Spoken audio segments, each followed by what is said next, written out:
we are appropriately 6 feet apart. Welcome to CrossWinds. My name is Coli, and I'm so glad that you found us online. You know, this is a time that is unprecedented, where we are experiencing something that we never have before. And I heard a phrase this week that I thought so well depicted, I think, what all of us are longing for. And it said that while we are socially distanced, that we could be spiritually connected. Socially distanced, but spiritually connected. And our hope is that CrossWinds and this online service is a way that you could feel spiritually connected, both with each other as well as with God. So whether you are sitting there watching this in your living room or at a desk or in your backyard, I want to invite you to let this time be a place where you can feel spiritually connected. We're going to experience a time of worship together now, and don't worry, all of our musicians have been appropriately spaced 6 feet apart.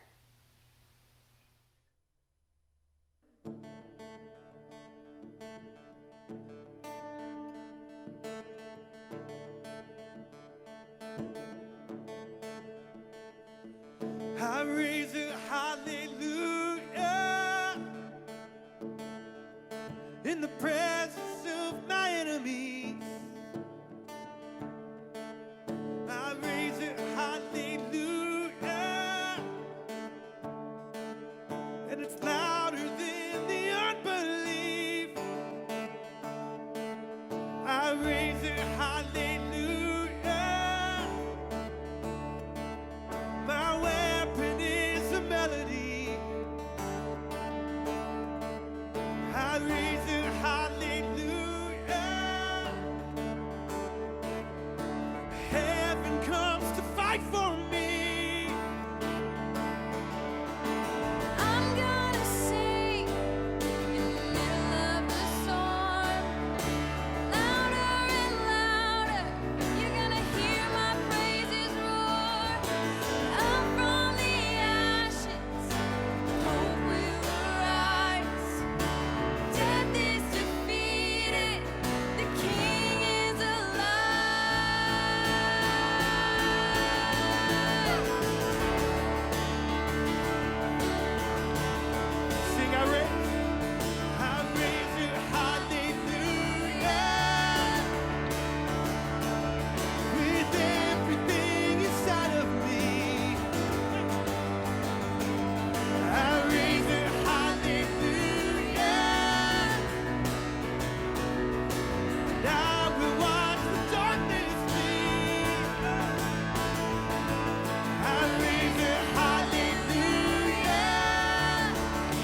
here, moving in our midst. I worship you. I worship you. You are here, working in this place. I worship you. I worship you. Sing it again. You are here, moving in our midst. I worship you. I worship you. You are here, you're working in this place. I worship you. I worship you. 'Cause you are waymaker, miracle worker, promise keeper, light in the darkness. My God, that is who you are.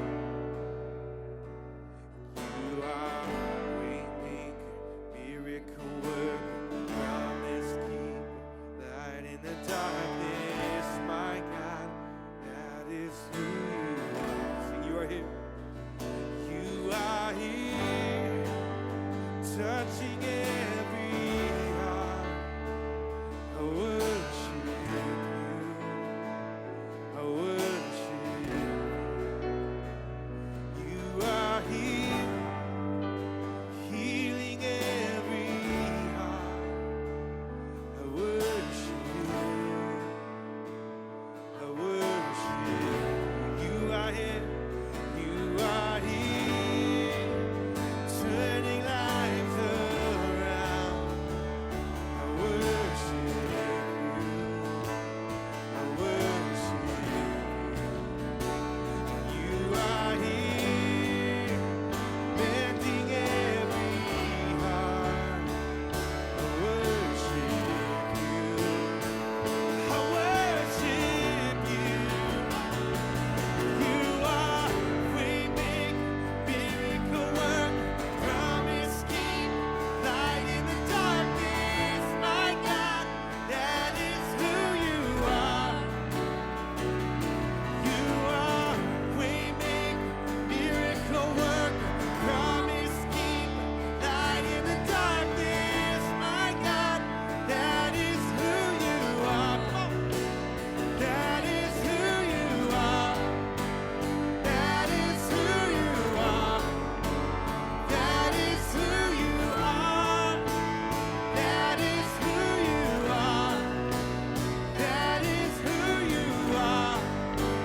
That is who you are. That is who you are. That is who you are.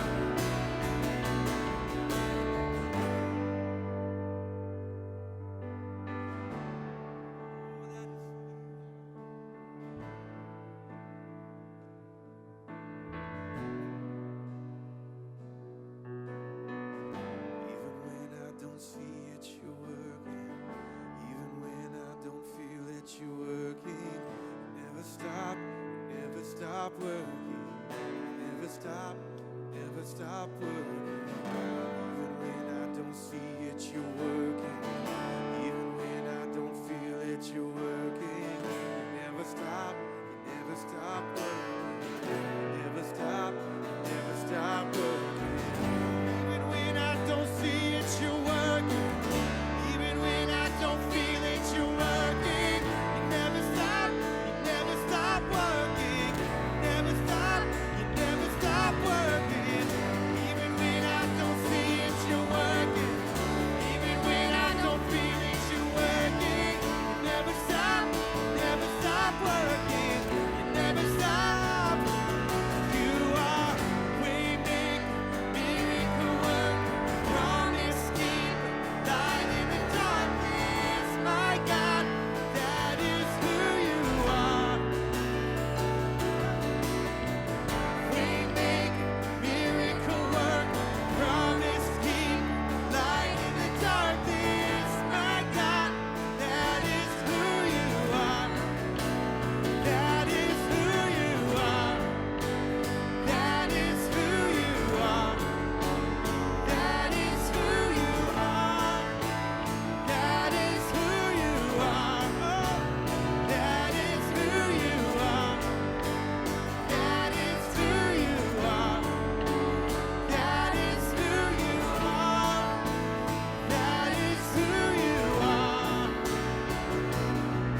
maker. You are way maker, miracle worker, promise keep, light in the darkness, my God, that is who you are. You are way maker, miracle worker, promise keep, light in the darkness, my God, that is who you are.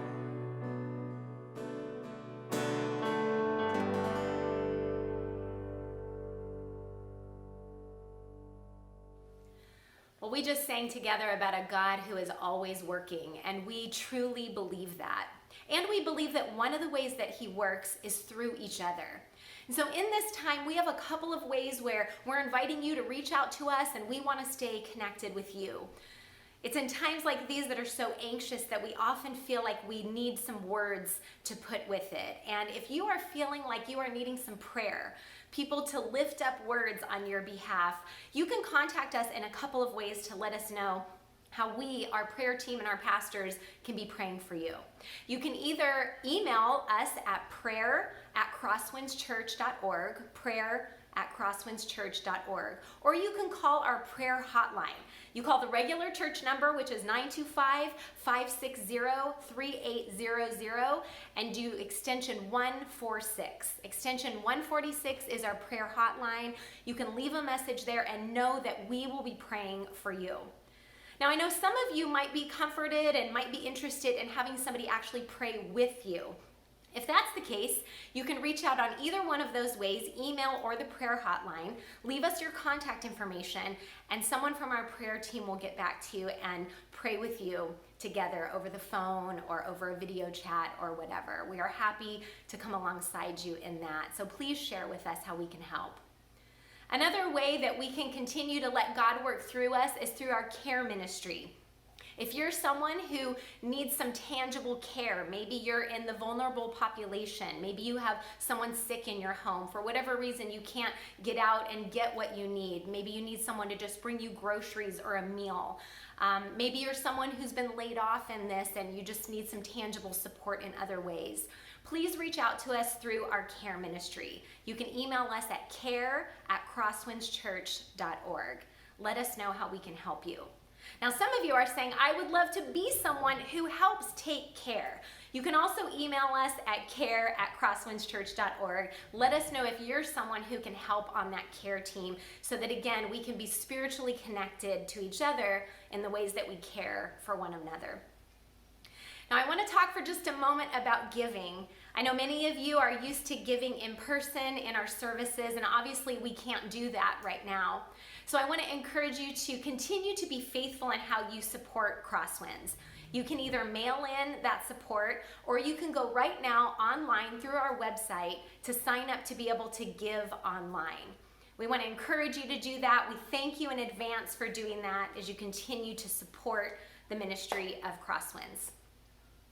Now, as we kind of transition and get back to Fermata, this series that we're in, where we are encouraging all of you, all of us, to hold in the moment. We reached out to some in our CrossWinds family and asked them what they're doing to stay busy.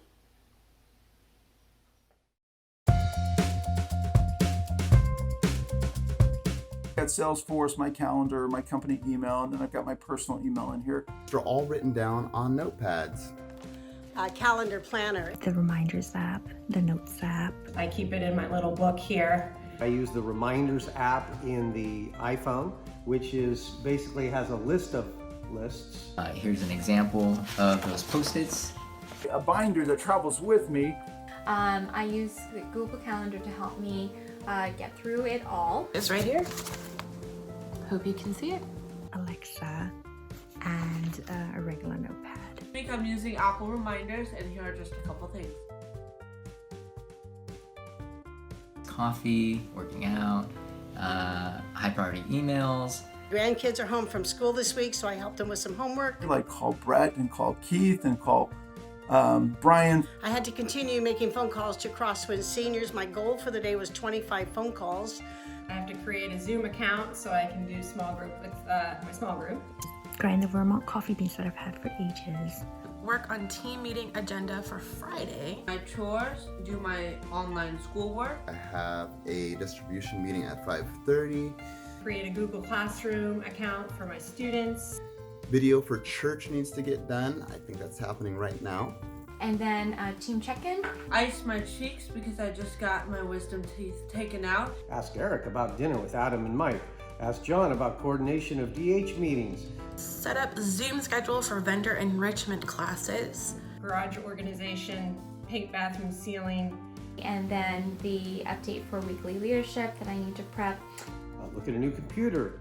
Get Bird evidence. Oh, I did that one. I could check that off right now. Finish a rough mix of the new song that I'm working on. Eat copious amounts of ice cream.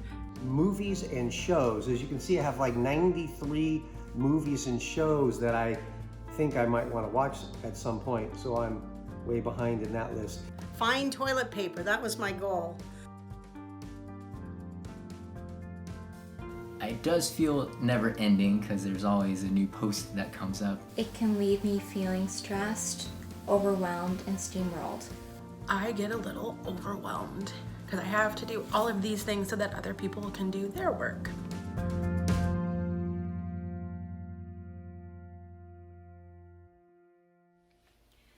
Well, I think what we find is that it is very easy, even in times like this, to keep busy. Some of us, our busyness has changed. We've got kids home now and we're having to help them with school. Others of us are still doing our regular job, just trying to figure out how to do it at home. For some of you watching right now, it feels like the rug has just been pulled out from under you, but it's still busy. And in our time together, we want you to consider what God might want you to experience. How sometimes in our desire to keep busy and keep productive, we might be missing a deeper sense of God's presence in our life that He has for us. Well, Chris is going to talk a little bit more about that. And what we want to invite you to in this time as you watch this service, as you engage with us, is to think about how you can apply this to your shelter-in-place life. Good morning, CrossWinds, or good afternoon or evening, whatever it is, whenever you end up watching this service. Thanks for tuning in and being a part of this service with us. I want to just begin acknowledging this has been a tough week. Can we just be real honest for a few minutes? People are getting sick all over the world, and they're starting to get sick closer to home. Maybe you or somebody you know by the time you watch this, that's their situation. People are losing their jobs. Everyone is isolating, staying inside, away from other people, including their friends and their family. At the time that I'm recording this, we are watching the crisis grow here, and we're watching other countries like Italy and Spain where the crisis is a little bit ahead of us, and we're realizing this could get tougher. And as a pastor, I struggle a little bit with what to say to you right now. I got an email this week from a friend of mine who's also a pastor, and somewhere in the email, he wrote this phrase, "Everything is going to be all right."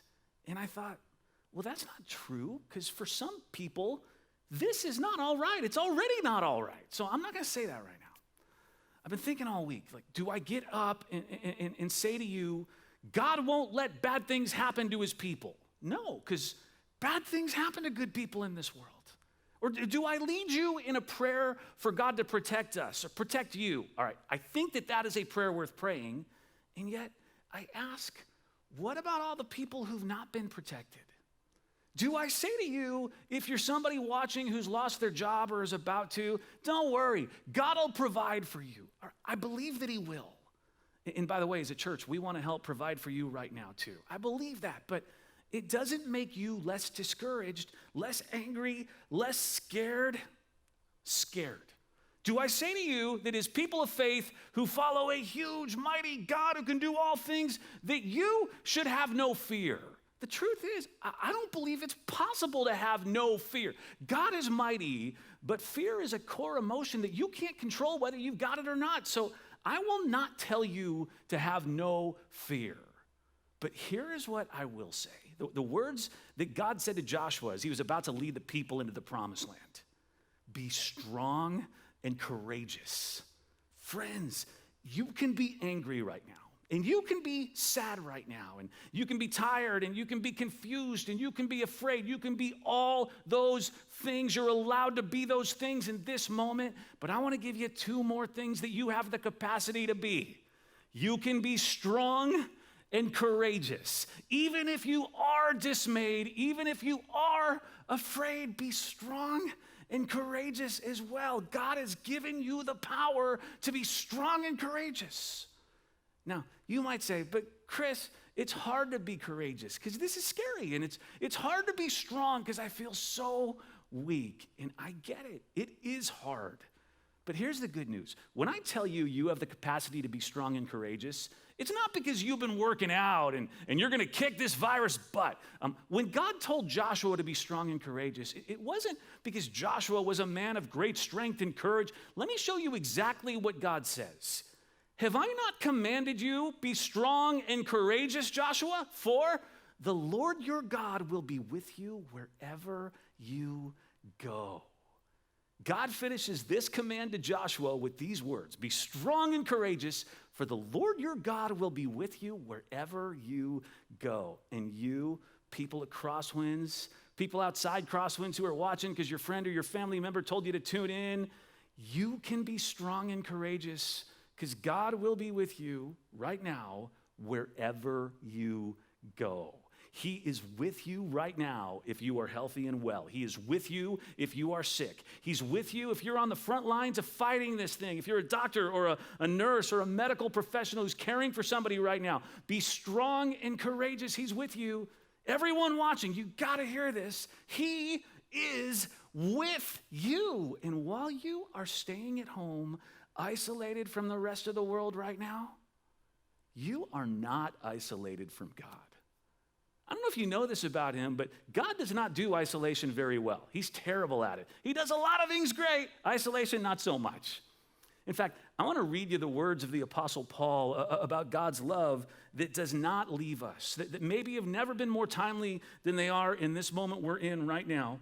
He says, for I am convinced that neither death nor life, neither angels nor demons, neither the present, what's happening right now, nor the future, what happens next week, nor any powers, neither height nor depth, nor anything else in all creation. Anything else, the coronavirus, job loss, shelter in place orders, an absence of toilet paper, nothing in all creation will be able to separate you from the love of God that is in Christ Jesus our Lord. You will not be isolated from him, and because he is with you and his love is literally with you right now, even though you may not feel it, you can be strong and you can be courageous.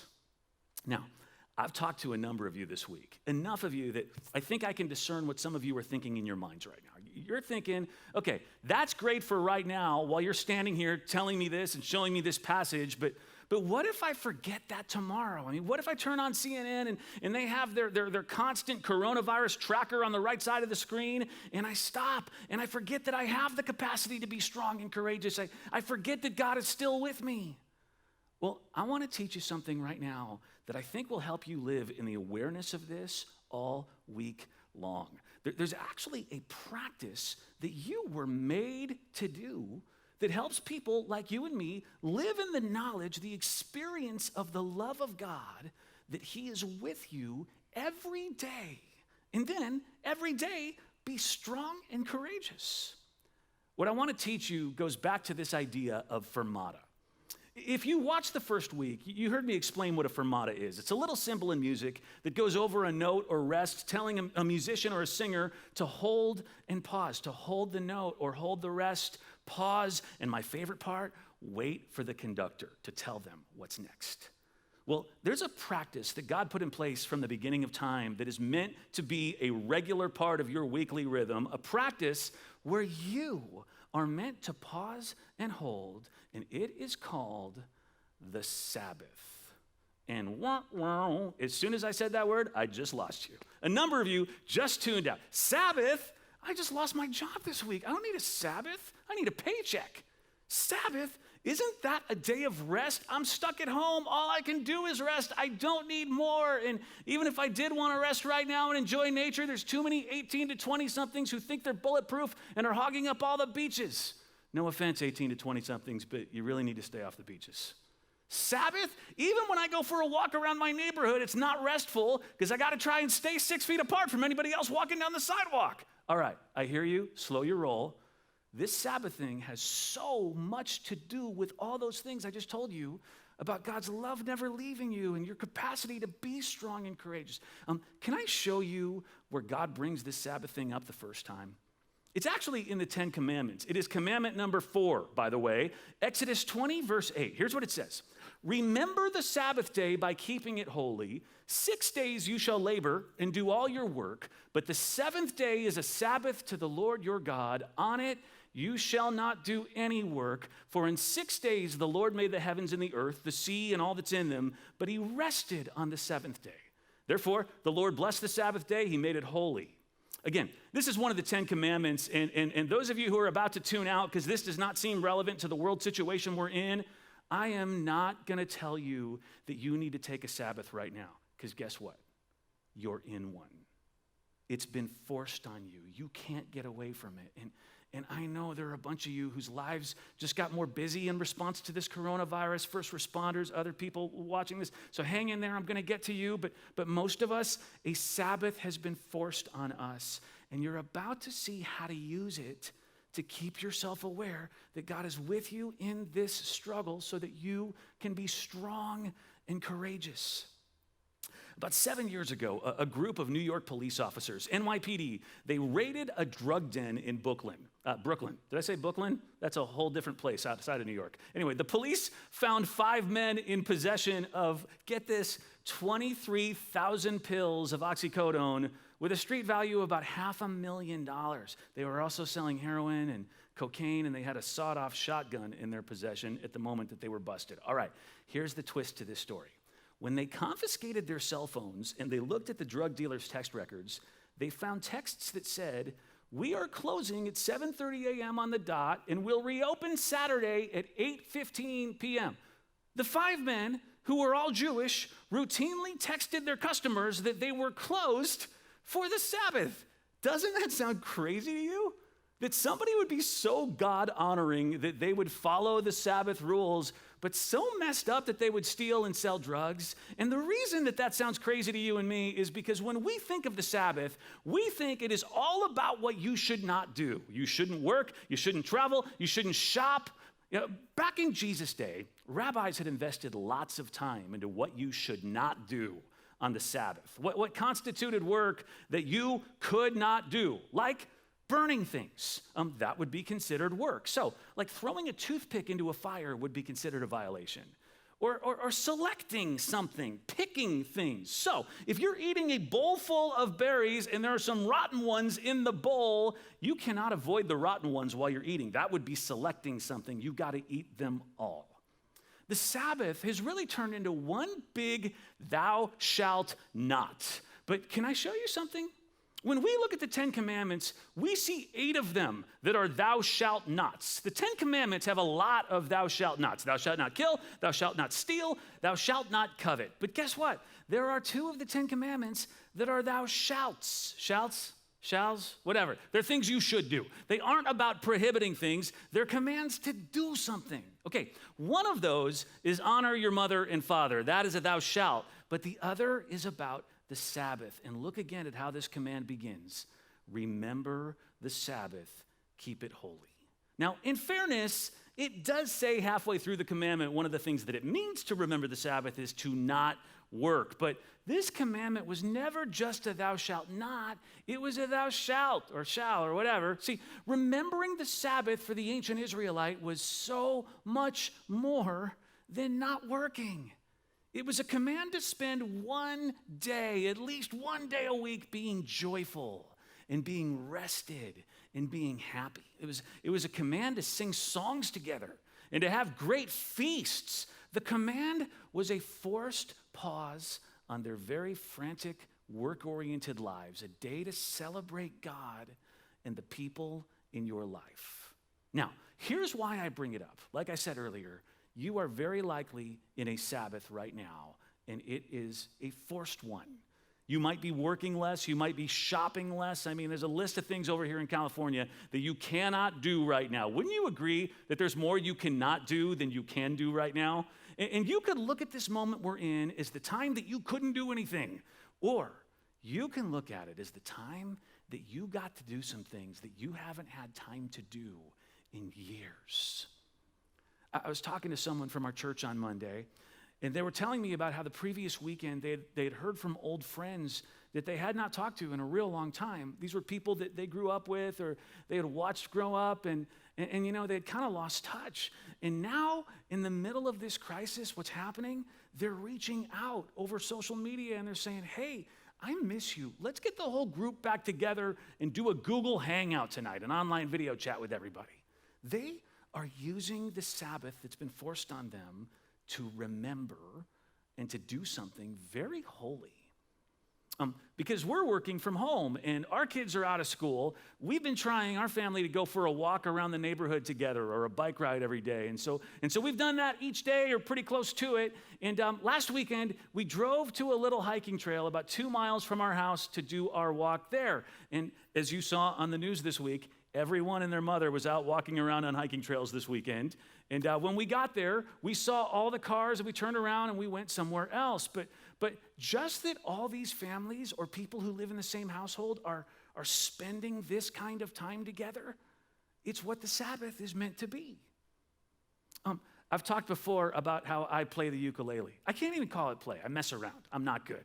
By the way, whenever I talk about this, people start sending me links to ukulele concerts happening around the area and articles about ukulele artists. Save it. I don't like ukulele music. I just like to play mine and sing. And I've been trying to get my family to do like family band with me, where we all stand around and we play instruments. So I play ukulele, and Kennedy plays trumpet and piano. Quinn plays guitar and piano. Andrea does whatever Andrea does. Maybe we get her some spoons to play. So far, I have not been able to get them to do this with me during this shelter in place. But when they finally do, and I'm close, you guys, it is going to be the greatest Sabbath jam session of all time. All right, here's where I'm going with this. You are in a Sabbath. Most of you, if you're not a doctor, a nurse, somebody doing essential services where you may be working longer days than you've ever worked in your life. And you can view this as a tragic thou shalt not, the season where you were told what not to do and restricted and prohibited, and there's one giant fence around you right now. Or you can view it as a thou shalt, as a remember the Sabbath, and you can choose to do some things in this season that you have been wanting to do or meaning to do for a very long time. Like connecting with people you haven't had good connection with in a long while. Like something creative that expresses who you are. Like taking this opportunity to deepen your relationship with God.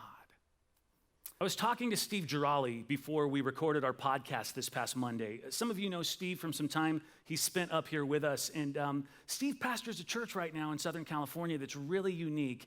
It's a coffee house that is really staffed by pastors who get a chance to build relationships with customers that come in, and they'll start to sit down with them over time and mentor them and disciple them and start small groups.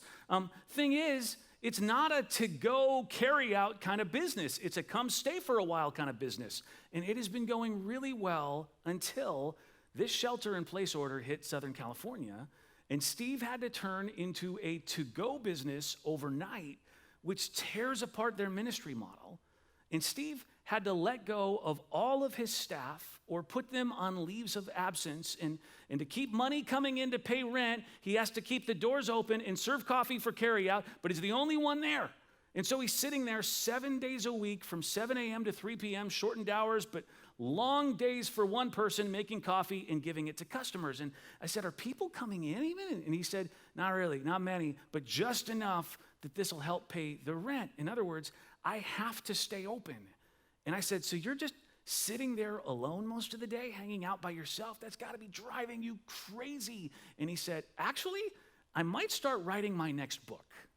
See, we can take this time that the world has turned into a thou shalt not, and this coronavirus has made it into a thou shalt not, and we can make it a thou shall. Let me ask you, what are you doing to make this Sabbath you are in a thou shalt? Okay, now here's what all this has to do with all those things I said at the beginning about being strong and courageous and God being with us and living in an awareness that we cannot be separated from him. And those of you who are busier than ever, working really hard right now because of this virus, this is where this applies to you too. There is this moment where Jesus and his disciples are out walking through a grain field, and they start to pick some grain. And the Pharisees see this, and they say, look, everyone, Jesus and his disciples are doing what is unlawful on the Sabbath. They bring up the thou shalt not. And Jesus says this great line. You've probably heard it before. Then he said to them, the Sabbath was made for man, not man for the Sabbath. In other words, you have turned this day into a thou shalt not, but the Sabbath was made for you. It's meant to be a gift to you. Now, what is the gift? What's the gift? If it's a gift, it's got to have a purpose. Here's a purpose. You ready for it? The gift of the Sabbath, the gift of no shopping right now, the gift of no traveling right now, the gift of shelter in place is to tell you, you are not your work. You are not your job. You are not your accomplishments. You are not your productivity. If you're a high school student that is watching this right now and you were getting ready for the SAT that got canceled a few weeks ago, you are not your SAT score. If you were buying prom dresses and planning ahead for this night that you've been waiting for years, you are not your prom. The gift of a Sabbath is a message from God to you that you are bigger and more important than what you get done in this world. And that his love for you is not dependent on all the things that you and I have built our lives around. As hard as this time is, and I'm not going to minimize that, it's hard and it might get harder. Be strong and courageous. You'll get through it. But it's also an opportunity to live in the awareness that you're being out of work and you're being out of school and you're being unable to do all the things that you and I do every day to prove to ourselves that we matter. This is an opportunity to hear from God that you matter just as much as you ever did. And you are loved and accepted, not because of your work or your holiness, but because of his grace. That whether you're getting a lot done right now or nothing, God's love is still with you, so you can be strong and courageous.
Triumph.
God, we thank you for your promise that you're always with us.